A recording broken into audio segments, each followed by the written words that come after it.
Hello hello मेरे प्यारे प्यारे दोस्तों, आपका मेरे चैनल में स्वागत है। मेरे चैनल का नाम है रजनीकांत सिन्हा। ये यूट्यूब का चैनल है ना।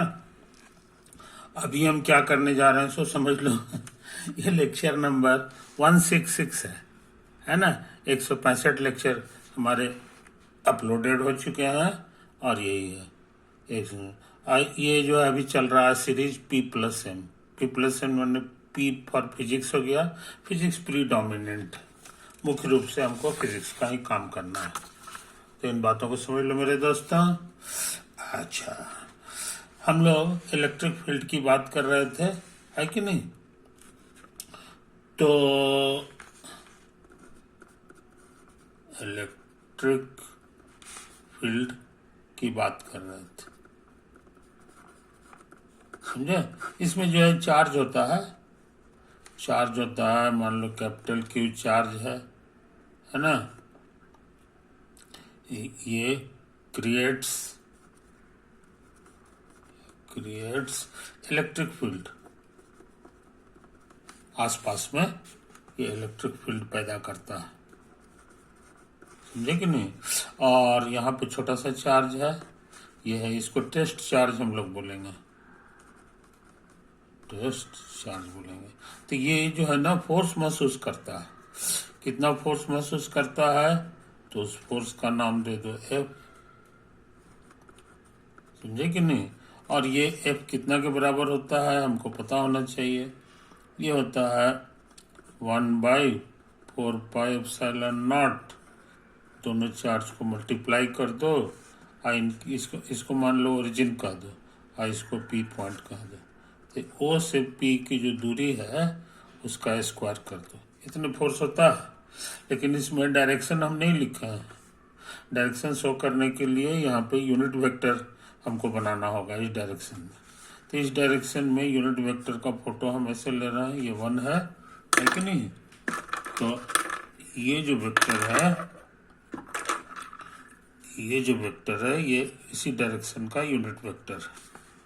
इसको लिखने का तरीका है कि पहले OP वेक्टर लिखता है और फिर उसके लंबाई से भाग दे दें, तो कट छट के इस डायरेक्शन का यूनिट वेक्टर हो जाएगा, है कि नहीं। तो नतीजा क्या हो गया, अब यहाँ वेक्टर लगा दो कि F इतना का फॉर्मूला हो गया 1/4πε0, है कि नहीं। Q गुना Q और गुना OP का होल क्यूब और OP वेक्टर, ये तो हो गया, है ना। ये फॉर्मूला जिस आदमी ने खोजा था उसका नाम है कूलम्ब। ये कूलम्ब्स लॉ के नाम से मशहूर हो गया, बात समझे। अच्छा, तो यही चीज। तो यहाँ पर बहुत से लोग इसको ऐसे लिखते हैं, ये छोटा वाला टेस्ट चार्ज है ना, इसको Q को इधर ले लेते हैं और उसके बाद जो है 1/4πε0 और Q/OP का होल क्यूब और गुना OP लिख देते हैं। यहाँ एरो लगा दिया, समझे, ऐसे लिख देते हैं। इसको बाहर कर लिए तो ये ऐसे हो गया। इसका छोटा सा नाम देते हैं E और यहाँ लिख देते हैं वेयर E स्टैंड्स फॉर ये 4πε0 Q/OP का क्यूब और गुना OP वेक्टर। तो इस तरह से F का फॉर्मूला हमारे लिए ये भी हो गया। आई बात समझ में। Here E is called the electric field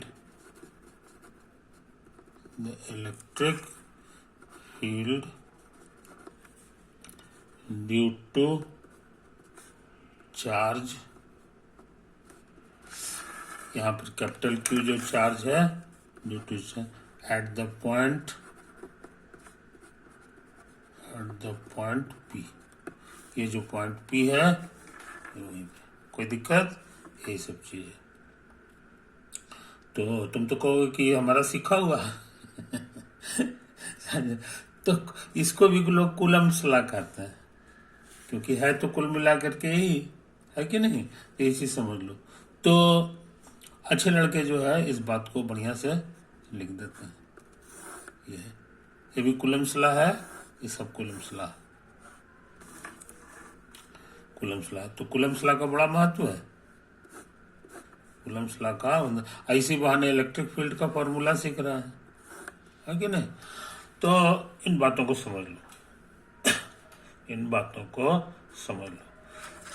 ये जो पढ़ाई है ना, हम इसके बारे में कुछ बात करना चाहते हैं। ये जो पढ़ाई है ये इलेक्ट्रोडायनेमिक्स कहलाता है। ये पूरा पढ़ाई जो है, हम इधर थोड़ा सा बात कर रहे हैं, उसका नाम है इलेक्ट्रोडायनामिक्स।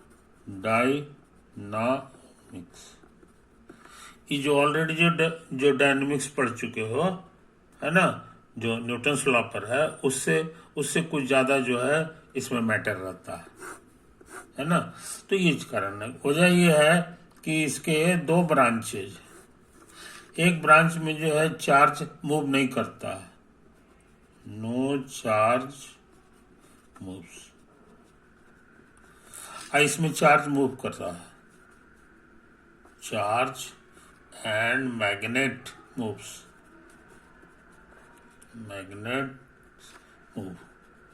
ये दो तरह का पढ़ाई है। इसमें मैग्नेट नहीं होता, नो मैग्नेट।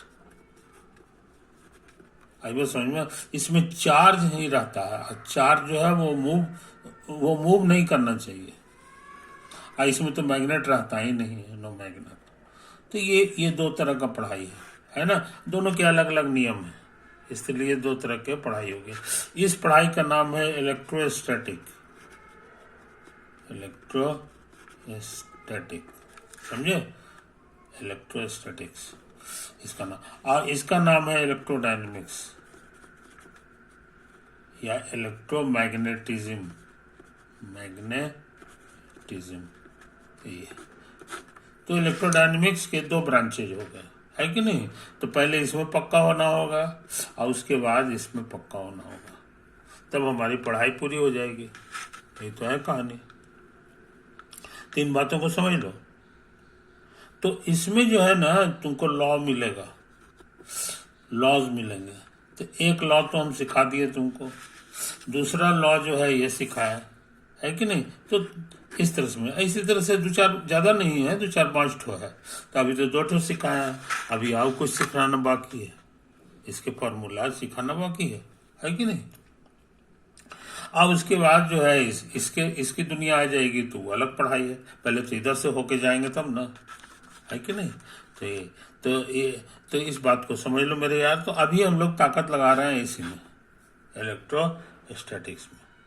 तो जहां तक फार्मूला मिलेगा तो उसको हम जो है घेर देंगे इस तरह से। तो घेर देंगे तो फार्मूला को याद कर जाना है। और याद रहे, इंजीनियरिंग कॉलेज में भी जाओगे तो फिर यही सब चीज फिर से पढ़ना है। तो क्यों दोनों पढ़ाई में फर्क क्या हुआ? तो फर्क ये है कि वो लोग पता लगाते हैं कि कौन सा नियम फालतू है। यहाँ हम लोग फालतू पे ध्यान नहीं देते हैं, हम लोग सारा नियम जो है हमको याद करके जाना है और उस पर सवाल कैसे बनता है वो सीख के जाना है, सारा नियम का। और वहां जो है उनके पास कोई नया नियम नहीं होगा, यही नियमों में से रहेगा कि कौन सा नियम फालतू है। फालतू का मतलब है कि बिना उसके भी जो बाकी नियम बचा है उससे ही निकल सकता है कि नहीं, वो कैलकुलेशन से, है ना, कैलकुलेस वगैरह लगा करके उसमें से कौन कौन, तो वैसा वैसा जो नियम निकलता है उसको फालतू नियम वो करता है कि नहीं। तो जैसे कि यहाँ पर हम छोटी सी चीज कर रहे हैं, ये वाला ये चीज है, तो ये कहेगा नहीं बस अकेले अकेले याद करो, इसको याद करो, इसको याद करो, इसको याद करो। तो कहो कि अरे यार ये तो बहुत आसान चीज है, इससे ऐसे कर देंगे तो ये नियम हो जाएगा, इससे ये करेंगे तो ये नियम बन जाएगा, है कि नहीं। तो ये चीज है, ये चीज है। तो इस तरह का पढ़ाई नहीं करना है हम लोग को करना है कि सिंपली हम सारा नियम जान जाए। बहुत ज्यादा नियम नहीं है, तो 4-5 ठो है, छोटो है, बस इतना ही है। इसमें भी है अब 5-6 ठो इसमें, तो करीब करीब एक दर्जन नियम है कि नहीं। और वो नियम का कैसे इस्तेमाल करके हम सवाल बना सकते हैं, असली उसी में चैंपियन तुमको होना है, असली उसी में चैंपियन होना है। लेकिन फिर भी जो है ऐसा नहीं है कि तुमको थ्योरेटिकली बिल्कुल हवा में रखा जाएगा, बहुत सारी चीजें हैं जिसको हमको एलिब्रेट करना होगा, है कि नहीं। तो आज हमारा वही प्रोग्राम है। देखोगे एक और नियम हम तुमको इसी तरह लिखा दे रहे हैं, है ना। देखोगे ऐसे लिखा रहेगा, नहीं ऐसे लिखा रहेगा, डेल्टा भी अब बाय डेल्टा आर अब माइनस बराबर ई एक्स, समझे, ये नियम रहेगा। अब तुरंत पूछोगे कि भैया कम से कम ये नियम जैसे है वो तो है ही है, लेकिन ये आफ्टर ऑल ये आया कहाँ से तो नहीं, इसका मीनिंग क्या होता है। हम जब मीनिंग नहीं जानेंगे तो हम इस्तेमाल कैसे करेंगे, है कि नहीं। तो अभी का मेरा यही प्रोग्राम है कि इस सबको इस्तेमाल करना तुम सीख जाओ, है कि नहीं। इसका पहले मीनिंग हमको बताना होगा कि ये आज तक पढ़ा रहे थे आप ऐसे करके डीवी बाई डी आर या डीवी बाई डी एक्स इस तरह से पढ़ा रहे थे, लेकिन यहाँ अब डेल्टा कहाँ से आ गया, ऐसा का ये टंगरी इसका मुड़ा हुआ, इसका क्या मतलब है, कैसे कैलकुलेट होगा, है कि नहीं। तो आज हम जो है इसी में काम करने जा रहे हैं, इसी को ध्यान में रखते हुए काम कर रहे हैं। और ऐसा नहीं है कि सिर्फ ये इलेक्ट्रिसिटी में है, इलेक्ट्रोडायनेमिक्स आ गए वहां भी तुमको यही सब खतरनाक चीज से दिखाई देगा। तो जब तक सीखे नहीं रहोगे दिक्कत है कि नहीं। तो यही चीज है, मजेदार चीज है कि ज्यादा काफी इंटरेस्टिंग पढ़ाई है ये, है कि नहीं। ओके जी, अब आगे बढ़ने से पहले हम एक एग्जाम्पल ले रहे हैं। सपोज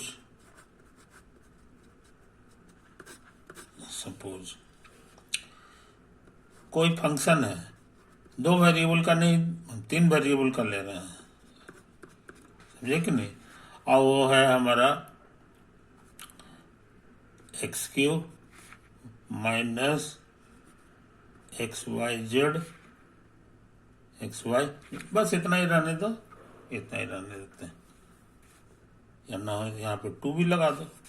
ये छोटा सा फंक्शन ले रहे हैं, लेकिन ये 2 वेरिएबल का नहीं है, 3 वेरिएबल का है, एक्स वाई जेड तीनों है इसमें, है कि नहीं ये चीज।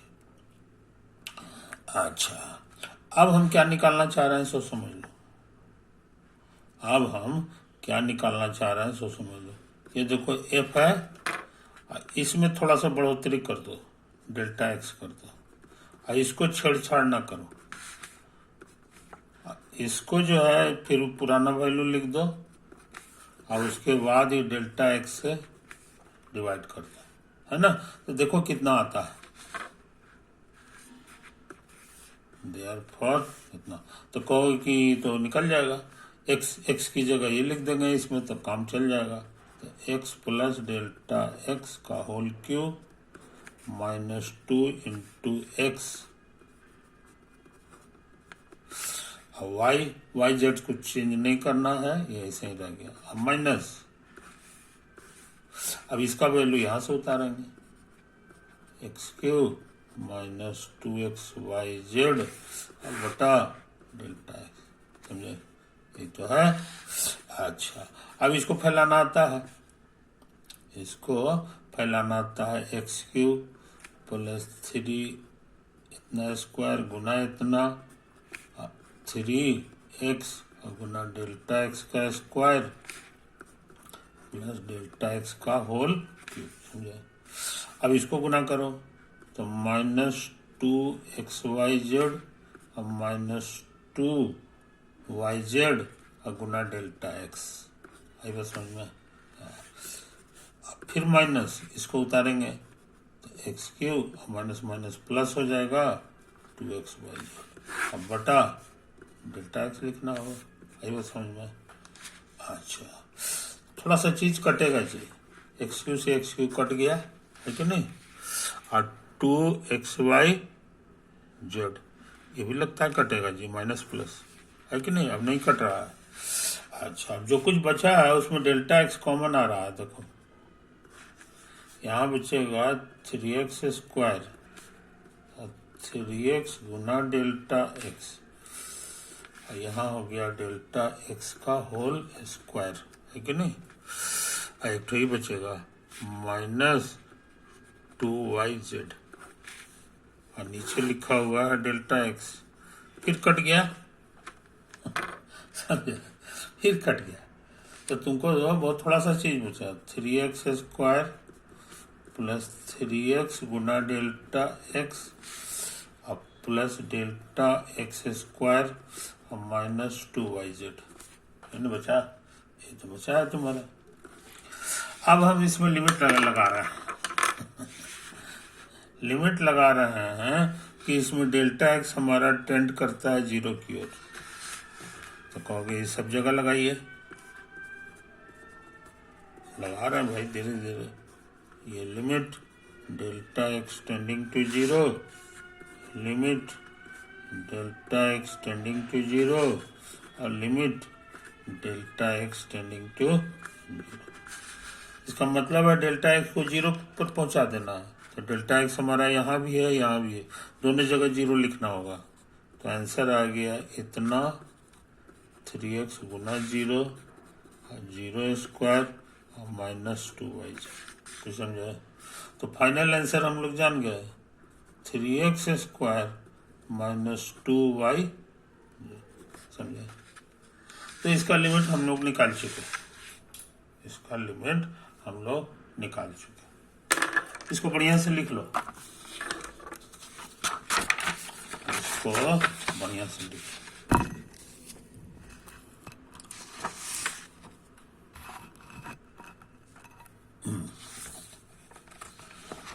ये जो खतरनाक चीज है इसी को लिखा जाता है शॉर्ट में delta F by delta x. ये जो डेल है डी नहीं है, ये देख रहे हो ना, इसमें ये था।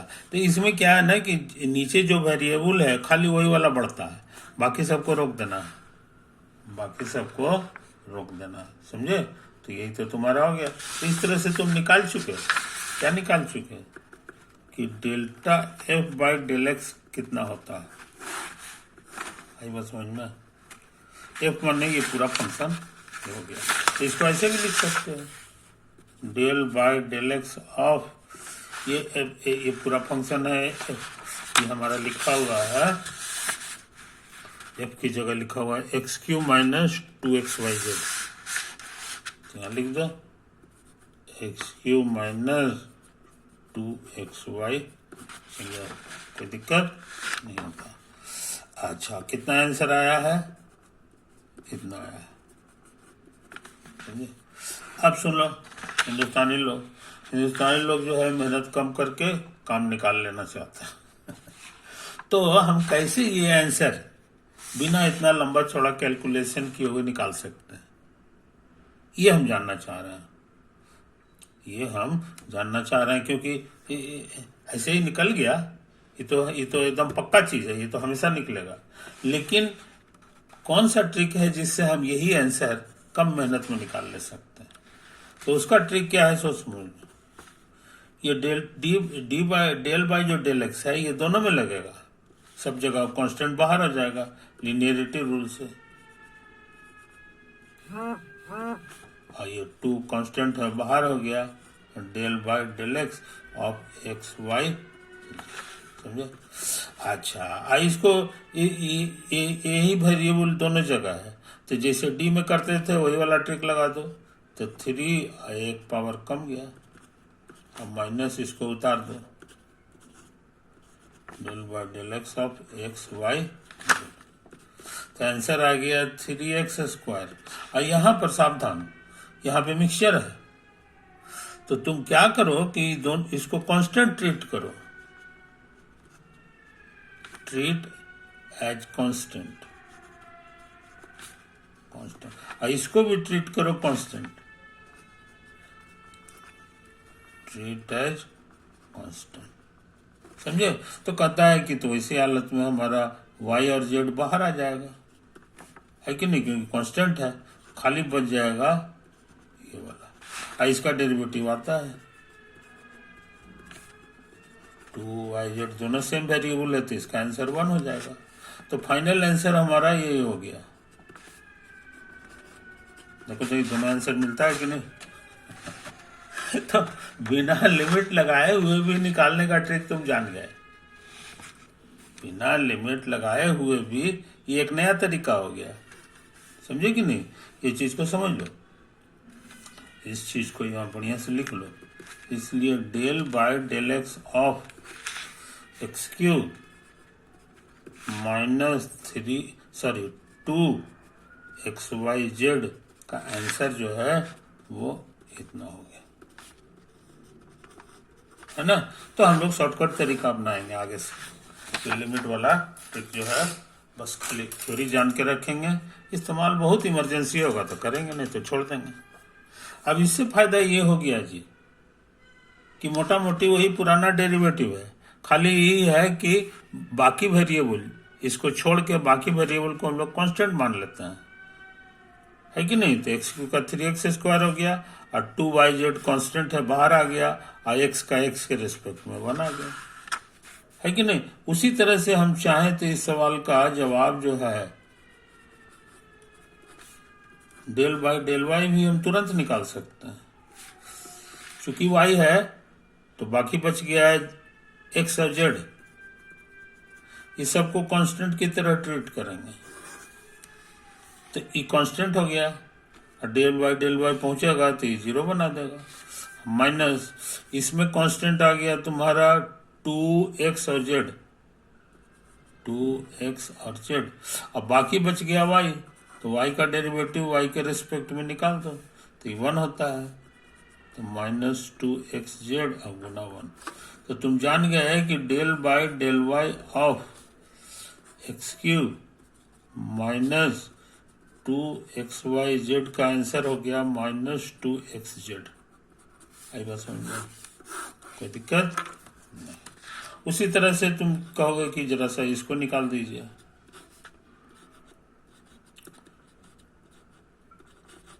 जेड के रेस्पेक्ट में तेजी से काम कर रहा है। 2xy तो कहता है सबके बगल में सटेगा, सिर्फ जेड वेरिएबल है बाकी सब कांस्टेंट है, ये कांस्टेंट हो गया। इसमें कांस्टेंट है 2 भी, x भी और y भी, और जेड का जेड के रेस्पेक्ट में 1 होता है, इसलिए इसका आंसर हो गया माइनस 2xy। समझा, कोई दिक्कत नहीं। तो इस बात को समझ लो मेरे दोस्त। आज इसका नाम क्या है सो समझ लो, इसका नाम है, इसको पढ़ना होगा तो कहेंगे partial derivative, partial derivative of x cube minus 2xyz with respect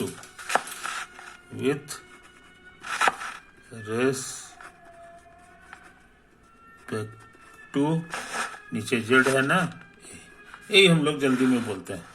और जल्दी में रहेंगे तो खाली डेल बाय डेल एक्स बोलेंगे, डेल बाय डेल जेड बोलेंगे इसको, है कि नहीं।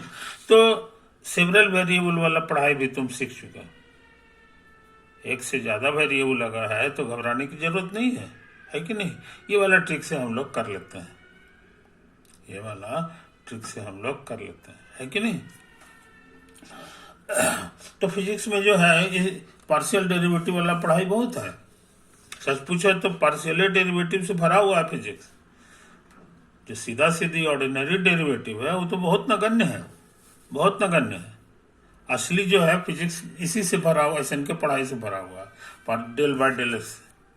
पूरा जो है इलेक्ट्रोडायनेमिक्स है, पूरा इलेक्ट्रोस्टैटिक है कि नहीं। और उसके बाद जो है उधर चले जाओ, वर्क ऑफ एनर्जी वाला चैप्टर है, उसमें भी यही है, और थर्मोडायनेमिक्स में भी यही है। इसलिए इससे बचने की कोशिश मत करना, इससे बचने की कोशिश मत करना, ये पूरी जगह भरा हुआ है। अब प्रैक्टिस हो जाएगा तो तुमको अच्छा लगेगा कि तो बड़ा तेजी से बनता है कि नहीं। तो इन बातों को समझ लो मेरे यार। अब हम थोड़ा सा और आगे बढ़ना चाहते हैं, कि ये जो नया नया चीज आया है हमारे पास, डेल एफ बाई, समझे कि नहीं, del f by del t हम निकालना चाह रहे हैं। पहले हम यहां पर बता दें, सपोज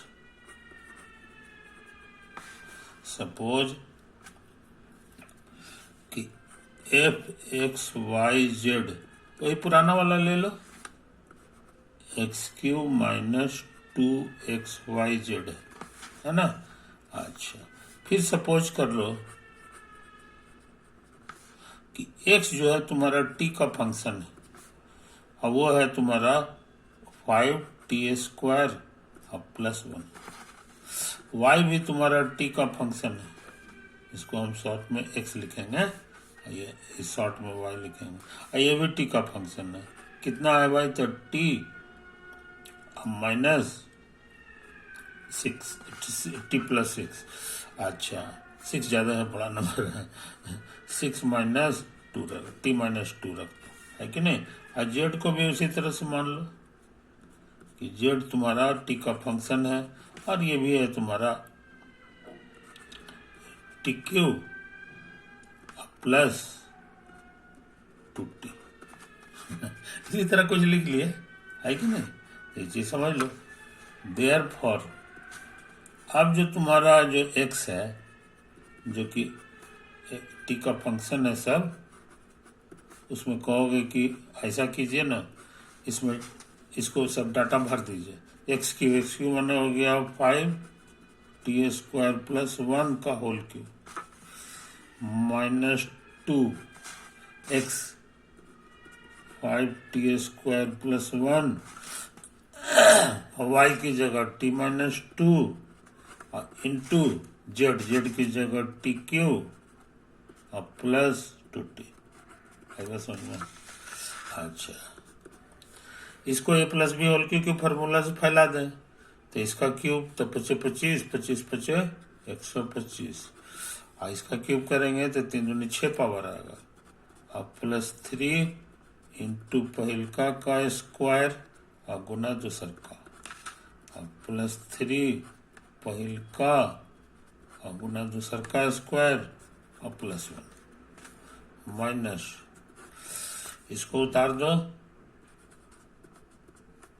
5t² +1 इंटू, इसको जरूर गुना कर दे, है कि नहीं, इसको गुना कर दे तो हमको लगता है t पे 4 पावर और +2t², इससे भी कर दो तो -2t³ और -2 दूने 4t। ये सब आया है कि नहीं। बढ़िया से सजा लें। 125t पे 6 पावर, 25 तिया 75, इतना 5 तिया 15t² और +1 और -2, और इसको भी गुना कर दो तो 5t² है तो 5, 6 पावर, 5 दूना 10, 4 पावर बनी चाहिए, बनती नहीं ना है। अच्छा नहीं, ठीक है कि नहीं।